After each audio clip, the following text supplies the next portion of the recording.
عليكم ورحمة الله تعالى وبركاته. اليوم فيديو جديد على قناتي شهيوة أمين ياسين. الفيديو عبارة عن ملوي، يعني ملوي ناجح 100% كي تنقولوا حنايا بالنسبة للأخوات المبتدئات. يعني الطريقة ديال الخدمة ديالو سهلة وسريعة. أنا كيجيني عن نفسي كيجيني بخاتيك في الخدمة ديالو. بالنسبة للمبتدئات غادي يجيهم سهل، يعني ما فيهش مقادير اللي هي كثيرة، كيعطي كمية كبيرة، مورق وكيجي ناشف. واخا غادي تلاحظوا في الفيديو انني انا راه المقادير باش خدمت يعني قليله، وعادي يقولوا بعض الاخوات لا راه خدمات بكميه ديال الزبده كثيره، ولكن صدقوني فاش كيطيب يعني كيجي مفشفش. ملي كناخذوه كندوقوه صراحه كيجي رائع جدا، كيجي قليل فيه الدسم كي تنقولوا حنا، يعني ما كيجيش مزيت، كيجي ناشف من الداخل مورق. غادي نعطيكم جميع الاسرار اللي كنخدم بها، وانا هاد الملوي هذا جربت شحال من واحد وهذا اللي كيصدق ليا. ونبداو على بركه الله بالمقادير. اول حاجه البنات، عندي الدقيق، عندي كيلو ونص ديال الدقيق. انا بغيت ندير كميه كثيره داكشي درت كيلو ونص.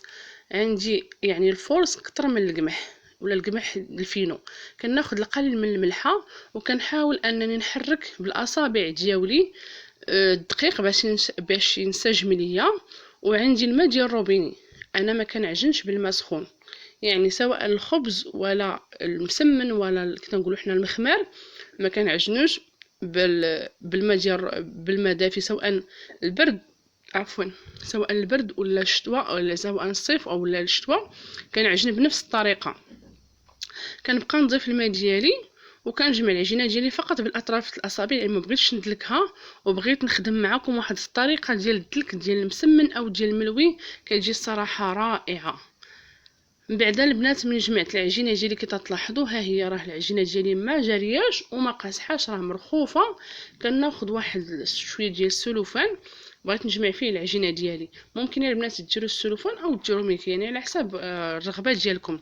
كناخذ العجينه ديالي كنجمع في هذاك السلوفان وكنخليها كترتاح ساعه. انا حيت مزروبه بها خليتها ترتاح ساعه، ممكن انكم تخليوها اكثر من ساعه باش ما كتدلك راسها. وغادي نوريكم النتيجه النهائيه ديال العجينه ديالي من بعد ما كنحيدها من السلوفان كي تكون معايا. يعني راه ما كنحتاجش نعطيها الدليك ولا نعطيها الكش. بالنسبه للاخوات اللي كيسولوني علاش ما كنعجنش في القصريه، انا ولفت نعجن في البول ولا كي تنقولوا حنايا بانيو، وكنحاول انني نخدم في سطح العمل كيجيني الصراحه، يعني كي تنقولوا حنايا كنقص على الخدمه على راسي. كنرد العجينه ديالي لهذيك البول فاش عجنتها وكنخليها ترتاح. من بعد ما ارتاحت كي البنات العجينه ديالي ودازت ليا ساعه، خديت واحد شويه ديال الزيت الروميه ولا النباتيه، وكنحيد البلاستيكه ديالي او السلوفان ديالي، وكنجيب واحد الصينيه وكنحاول انني عفوا ندهنها شويه بالزيت باش نحط فيها العجينه ديالي. وتلاحظوا معايا ان العجينه بغيت نوريها لكم انها راه مدلوكه راسها، يعني كنت تشوفوا معايا راني ما دلكتهاش، ما عطيتها لا كفله ولا هانتوما العجينه راه تلقى ليا الطوع. كناخذ يديا كندير لهم شويه ديال الزيت وكنحاول نخدم. كنجيب واحد البلاطو، كنجيب البنات واحد البلاطو ديالي كبير وكندهنو حتى هو بالزيت باش هو فاش بغيت ندير الكريات ديالي.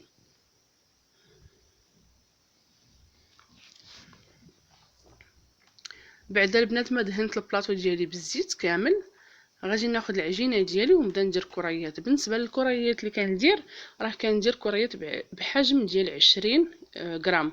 انا ديجا كان فات ليا عبرتهم المره الاولى وبقيت خدام على داك العبار ديال 20 غرام. يعني راه الاخوات اللي كيخدموا المسمن او الملوي كيعرفوا انهم راه كيبقاو شادين يعني عبارهم في راسهم كي تنقولوا حنايا، كيجيوك الكريات متساويه. ممكن لا بغيتو تكبروا الكريات تكبروهم ولا بغيتو تصغروهم، يعني لكم واسع النظر كي تنقولوا حنايا، ولكم الاختيار، يعني كل واحد والاختيار ديالو. انا غادي نكمل الكريات ديالي ونكمل البلاطو ديالي كامل. يعني هاد العجينه راه عطاتني واحد الكميه صراحه معقوله ولا باس بها. ناخذ البلاطو ديالي نكملو وتشوفوا معايا الطريقه الاخرى اللي غادي ندير. بعد ما البلاطو ديالي كامل عمرته بالعجينه ديالي، يعني تشوفوا راه عطاتني كميه لا باس بها. كناخذ يدي وكندهن بالزيت مزيان وكناخذ واحد الميكه وكنخلي العجينه ديالي ترتاح ليا تقريبا واحد 15 دقيقه، بين ما غادي ندوب الزبده ونوجد المقادير الاخرى وتشوفوا معايا يعني الكماله ديال الفيديو. بعد ما خليت العجينه ديالي ارتاحت 15 دقيقه، خديت الزبده، ما درتهاش نوازيت يعني ما دوبتهاش ولا نوازيت، درتها وخديت معاها تقريبا واحد الكاس ديال الزيت الروميه.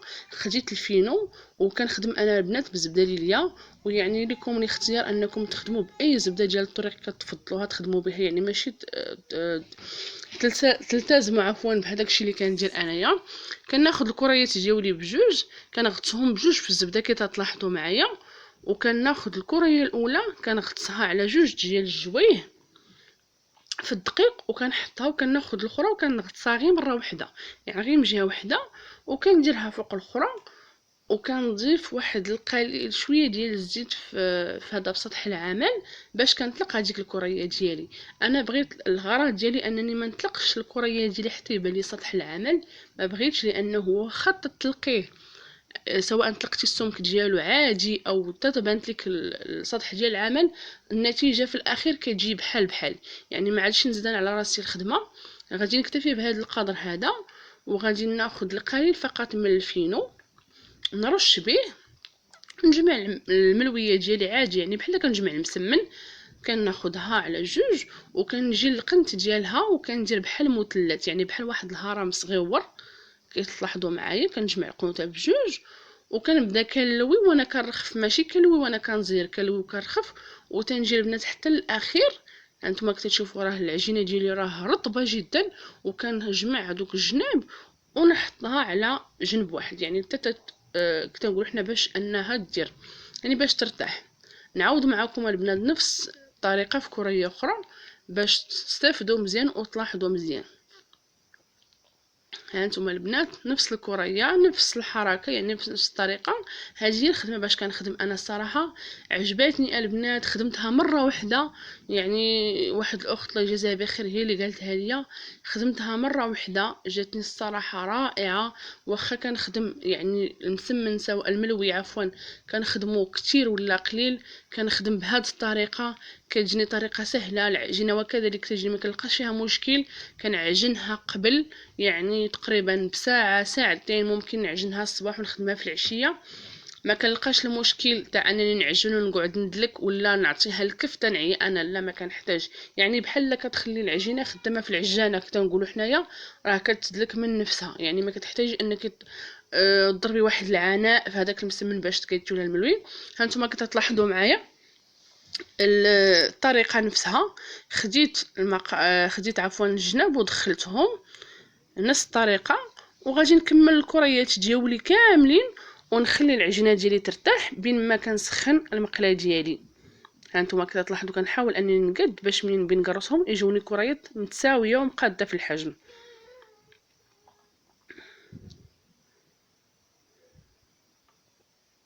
من بعد البنات ما درت المقله ديالي راه سخنات معايا، كناخذ اول كريه يعني الاولى اللي بديت بها وكنبدا كنقرص فيها، يعني كنقرص واحد السمك اللي هو معقول، وكنبدا كنقرص يعني وكنحاول نورق الجناب ونورق الوسط، والوسط بزاف كنخدم عليه لان ما كنبغيش انا الملوي يجيني يعني كي تنقولوا حنا غليظ، كنبغي يجيني ورقه تبع اختها. ومع العلم ان هذا الملوي هذا راه كيجي الصراحه ورقه تبع اختها، يعني ما كيجيش اما كتعتبريش انك بحال كتاكل داك الملوي اللي كنقولوا حنا غليظ. من بعد ما درت المقله ديالي راه سخنات المقله ديالي مزيان، يعني عطيتها العافيه. وبالنسبه للبنات العافيه تكون العافيه مجهده حتى تسخن معكم المقله، وكتنقصوا فقط القليل. كناخذ الملويه ديالي الاولى وكنحطها في المقله ديالي، وكنرش فقط القليل من الزيت. كتلاحظوا غير كنرش يعني فقط القليل. بالنسبه لبنات الزيت انا راه هادو هما جوج الحوايج اللي كندير فيهم الزيت، الملويه الاولى والثانيه فقط. من بعد ملي كتسخني المقله وكتعطيني الطوع ما باقيش كنضيف الزيت. في نفس اللحظه ما خليتش الملويه ديالي حتى شدت ليا مزيان، قلبتها. كتلاحظوا معايا راني تنقلب فيها، وهذا هو السر اخر حتى هو كذلك من السر ديال المسمن الملوي عفوا، انه يجي منفوخ وكيتنفخ لينا. وكي لاحظتوا البنات انا راه في العجينه ديالي ما درتش الخميره وفي هذاك الفينو اللي درت راه ما درتش الخمارات، يعني راه طبيعي الانتفاخ ديالو كيكون الصراحه طبيعي، ما كنحتاج ندير فيه لا خمارات لا والو. وكنبقى كنقلب، هذه الطريقه ديالي، كنبقى نقلبها ونقلبها. انا كنخدم بيدي اللي كتجيه العافيه، ممكن انها تحرق في يدي، ممكن ندير شي سباتولا يخدم بها، وكنبدا كنقلب وكنورك حتى كيتنفخ ليا هذاك الملوي ديالي. وغادي نبقى يعني تتشوفوا هانتوما راه الفيديو راه شرح نفسه، يعني ما بغيتش نزربو باش تاخذوا جميع الاسرار وجميع يعني المسائل اللي هي ضروري انكم خاصكم تشوفوها. كنبقى كندور في الملوي ديالي كي تلاحظوا معايا،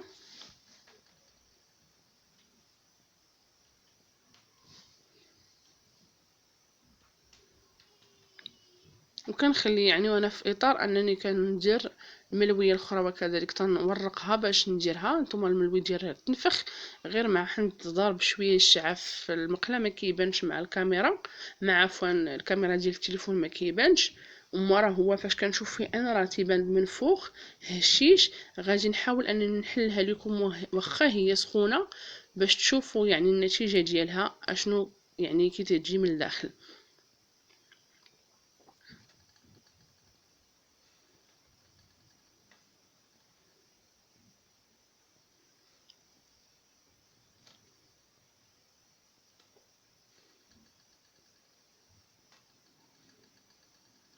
من بعد البنات هانتوما ملي كتشوفوا راه هي باقي سخونه، كنحاول نوري لكم من الداخل كي جات. صافي غادي نحيد الاولى وندير حتى كذلك الثانيه بنفس الطريقه، يعني كنبقى حتى تنكمل الملويات كاملين دياولي. وانا كنفضل انني انا نخدم، يعني ما كنديرش انا الملاوي دياولي كاملين دقه واحده كنقادو مع كنبدا نخدم، لا، بحال كندير النص وكنخلي النص كنبدا نبريباري فيه باش ماشي كنبقى واقفه على المقله مده طويله. كندير النص كنخدمو وكناخد النص الاخر، يعني كان ما حد كنخدم فوق سطح العمل وانا النص الاخر كيطيب عندي باش كتجيني. هانتوما شفتوا البنات المسمن ديالي راه مورق، واخا باقي سخون وحرقني شويه في يديا، ولكن حاولت باش نبينو لكم وتشوفوا مزيان معايا النتيجه ديالو.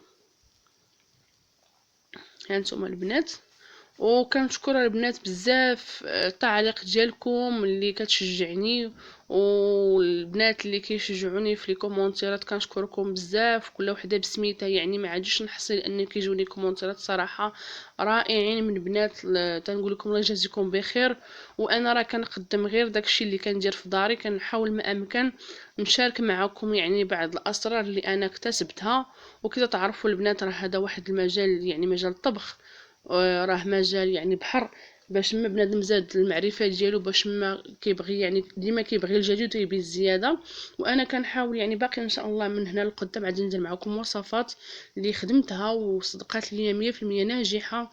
كاينه وصفات اقتصاديه، كاينه وصفات ماشي اقتصاديه يعني كتطلب واحد شويه ديال المجهود كنقولوا حنا بالفلوس، شويه ديال الفلوس. وانا غادي نحاول ما امكن ندير معكم يعني الوصفات بجوج، الوصفات الاقتصاديه والوصفات غير الاقتصاديه بالامكانيات ديال كل وحده.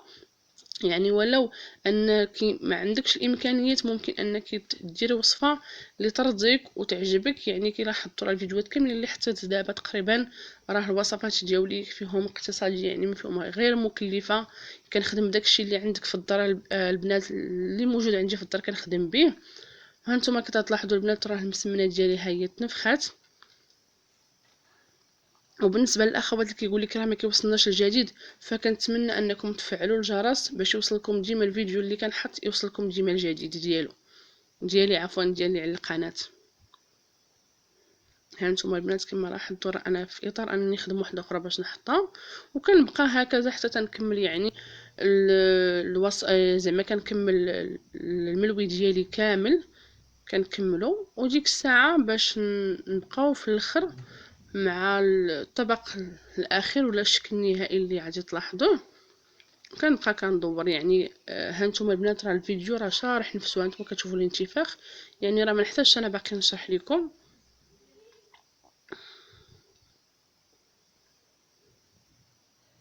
هانتوما راه منفوخ، راه كيبان منفوخ. وكنبقى هكذا يعني خدامه فيهم بنفس الطريقه حتى كنكمل يعني جميع الملويات اللي عندي.